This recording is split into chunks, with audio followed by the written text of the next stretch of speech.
This is the Big O Show. This is the Big O Show. Here he is. He's ready to go. He's off to London. When you flying to London, young man? When you going? Tonight. Nice. Is this your first go round to London? No, I've been there once to cover the Dolphins. That was when Adam Gase and Jay Ajayi and those guys got shut out by the Saints. And I went there, I think, once or twice, just for fun. Okay, all right. That was more fun than the Dolphins game. Yeah, I would imagine. And this one kind of sucks, right? Because you're like popping in and popping out again, right? It's you're flying in Thursday, but you'll have 2 days before the game at least. Yeah, I'm flying in and arriving Thursday morning, so I'll have a little time to adjust and kind of hang out around town on Thursday, because otherwise I would have to go almost immediately from landing on Friday to Dolphins availability. So this way, at least I have a little time to adjust.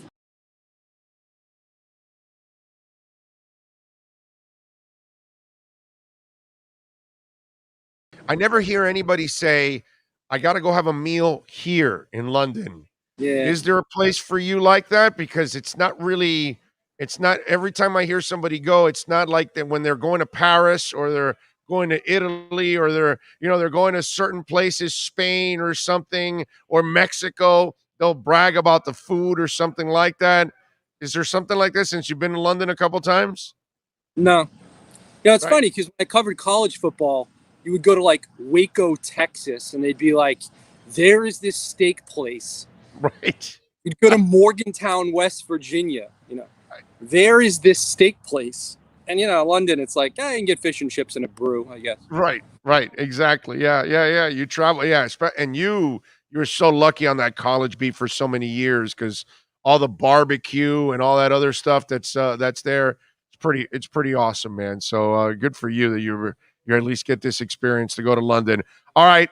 It looks like Tua's going to play, right? I mean, at this point, the tape don't lie. What was the truth it told you about the new formation of the offensive line? I thought it was, better. Liam Eichenberg obviously has a certain comfort level at left tackle, having played so many consecutive games there at Notre Dame. He had a couple of bad reps that stood out, including one that led to the forced fumble on Jacoby Brissett. But when you look at the overall play, it was an improvement at the left tackle position going from Austin Jackson to Liam Eichenberg. The one thing Eichenberg and Jackson really tried to do, and this makes sense, was to be aggressive on every play, even if the outcome wasn't as desired. And so I give those two guys credit for trying to be nasty, which is what was asked of by the offensive coach, Lem Jean-Pierre, before the season. Jackson hadn't played left guard since the high school All-American game. And so considering that, there seemed to be sort of a little increased comfort level at having guys on either side of him. And so I think we're going to see Austin Jackson at guard for the foreseeable future, as Brian Flores said. And look, the Dolphins didn't want to do this. Austin Jackson was the 18th overall pick just 2 years ago. So the fact that they have tells you they kind of felt that there was no turning back. Yeah. Look, in the end, I don't really give a shit where they end up. Wherever any of those guys end up, if they're able to play, then they'll become successful picks, period. You know what I mean? Plenty of guys end up changing, and it's not like you picked him top 5 or something like that, and you knew he was at 18. You get guards at 18 sometimes too. So I'm all right with that. As long if he can become a good guard, then fine. I'm good with that. As long as Eichenberg is a good tackle, then everything works out. But here's my bigger question. You got a lefty coming back. Joe, if Eichenberg's your best tackle, shouldn't you have kept him on the right side? Because now you got your quarterback back, and the journeyman, again, has to protect his blind side on the right side. And, dude, I like Jesse Davis, but I really like him as a sixth man. I think if he's starting, especially in a tackle spot, maybe you can hide him a little more at guard, but at a tackle spot, I don't think he excels at that position. That's my problem with Jesse Davis. I think he might do a serviceable job but a serviceable job will get your quarterback hurt. Yeah, and Austin Jackson and Robert Hunt would have ideally been the long-term Pro Bowl caliber Dolphins left and right tackles, and now they're the Dolphins left and right guards, and so that is not ideal. Now, Hunt has been good at right guard in the same way he was good at right tackle down the stretch last year. They think he has a higher ceiling at guard. The point you're driving at, which I agree with, is that after all these resources, all these draft picks, all the investing, the Dolphins still don't have their longtime right tackle. And if Tua is your longtime franchise quarterback, that is a problem. So could you see Robert Hunt move back to right tackle at some point? Sure. I think the Dolphins are desperately searching for stability. And, after making 3 changes with Davis, Jackson, and Eichenberg, I don't think they wanted to make 5 changes in 1 week. Right. So maybe they stick with this for a while. And if right tackle becomes as big of an issue as left tackle was, then at that point, you could say, screw it, we're just going to Hunt back at right tackle. I just hope they don't have to make that decision after they injure Tua again. That's my only problem with all of this now at this point. You know what I mean? So you would, to be clear, you would put Hunt at right tackle this week in London? Yeah, I would. Okay. I would have put him last week. I would have put him last week to get him ready for my point is, once you moved Eichenberg out of right tackle to left tackle, I'm still thinking, Tua's coming back. And I'm sorry, I like Jesse, but I like him as a 6th man. In a perfect world, I think he needs to be your 6th man, not your starter. But if you're going to start him, stash him at guard then, not at tackle.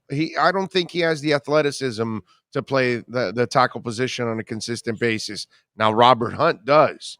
So if you're gonna keep Eichenberg at left and you're not gonna keep him at right, which is what I would have done if he's my best tackle, I'm putting my best tackle at right, is what I would have done. And then this goes with a lot of the decisions that Flo has made this year that I got to question a lot of this stuff. You know what I mean? It's just that's why. Well, they thought they had the right lineup, and it's a shame because last year, due to COVID, they weren't able to practice this stuff. They spent all this time with Jackson at left tackle and Eichenberg at right tackle or right guard, and now neither is in either of those spots.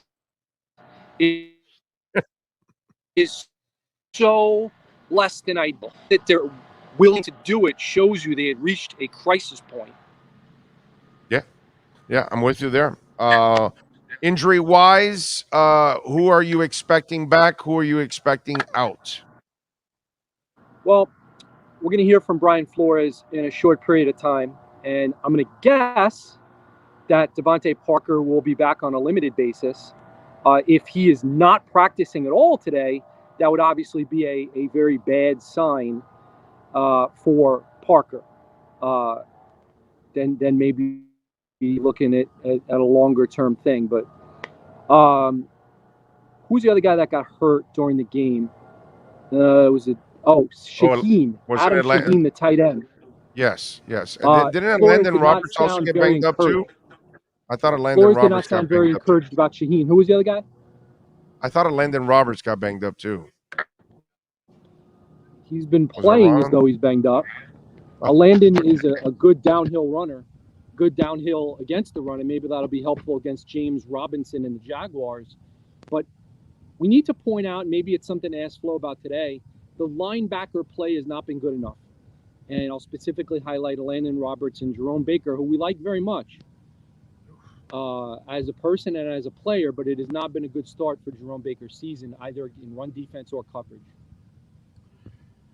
Joe, how much of a problem is coaching in your eyes? Because when we start talking about the young players and some of them are not improving, the rookies aren't necessarily showing a lot, but then I start to see Jerome Baker, not the same player he was last year. Not only did he have a bad game against Tampa, if you really, as you look at the tape all the time, he's been burned several times this year. Okay. I can't say Jones is also playing well. I start to look at some of the established veterans, and they're not playing well. How much is it coaching that's the problem right now in the lack of development of some of the young or older players? You know, it just occurred to me, and that's why sometimes I appreciate these conversations, because I think of things I wouldn't have thought of otherwise. You know, the Dolphins linebacker play has been poor. Their linebackers coach missed 2 games with COVID. So could that have negatively impacted the team a little bit? Yeah, I guess it turns out that maybe it has. The offensive line play obviously has not been good enough.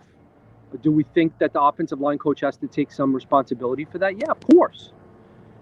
The wide receivers play has not been good enough. Do we think the coach there needs to take some responsibility? The offensive play calling, yeah, all of it. And I think the message last week, the message I think was look in the mirror, the Dolphins message. This week it's don't pass the buck. So, it's good to have these themes and mottos, and I get it. You're trying to keep it together. You're trying to keep it from unraveling. But look, I think they're going to kick the crap out of the Jaguars this week. I picked 34-0. I know at some point you'll ask me. So I think they're just going to smash Urban. I think I wrote in my predictions it's a long flight back for Urban, assuming he's on the flight. Yeah, you liked my joke. I hit with that one. Yes, you did. Assuming he's on the flight. Yeah, I was gonna say, just in the press conference, just tell Flo not to shake hands with Urban after the game because he doesn't know where those fingers been. Oh, so my goodness gracious! I just want to make sure you pass that on to Flo while you're at the press conference. When a chef is in the kitchen, which right now we're in Sports Grill, and the chef is in the kitchen making all kinds of delicious breakfast meals that we're going to have on Sunday, and we're going to taste them today. So when you're in the kitchen, you need all the right ingredients. So the chef or the person above the chef trying to create the perfect ingredients, and that's Flo, said, well, my offense is going to work with an offensive line coach that has no reputation of building great lines. It's going to work great with an offensive coordinators that have never built a great offense in their lives, with a great offensive young line that has no experience whatsoever, and a terrific young quarterback who doesn't have a lot of experience and is injury prone. Can you walk me through how could you think all those ingredients and you mix them all up and it was actually going to turn out to be a really nice cake? Well, you can't call it a second guess because we all first guessed it. We first guessed the decision not to hire a proven offensive coordinator. I don't care where he's from. He could be from Clemson, Stanford. Amen. He could be from the 49ers. They talked to guys from all those teams and chose none of them. So it's not a second guess. It is a first guess.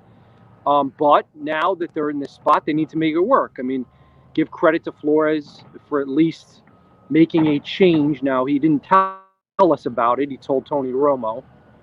But he made a change and cut Charlie Fry out of the telephone game offensive play calling process. So it's directly from Godsey to the quarterback. Now, Fry has a relationship with Tua Tagovailoa, but so does George Godsey. They worked closely together last year after the guy who worked with.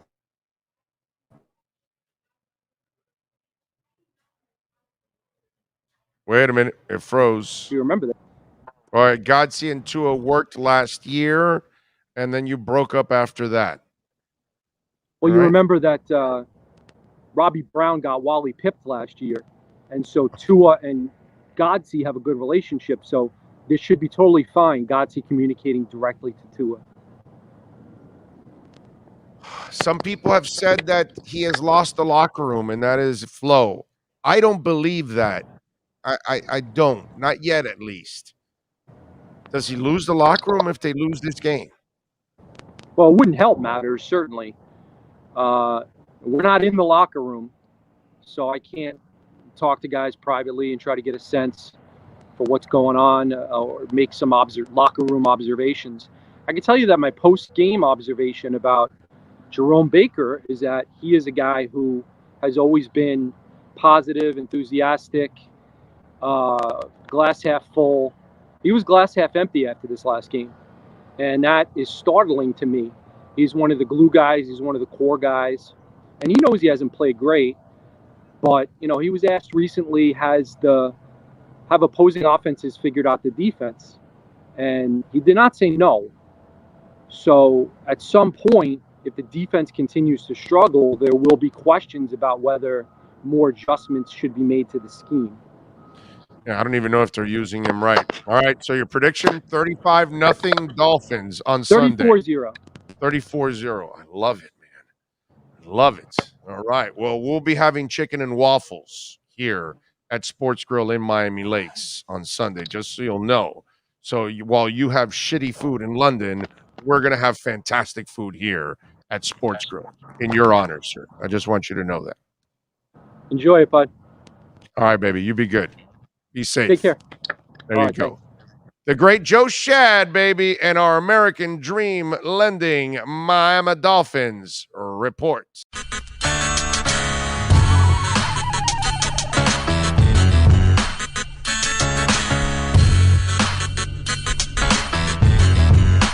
This is the Big O Show.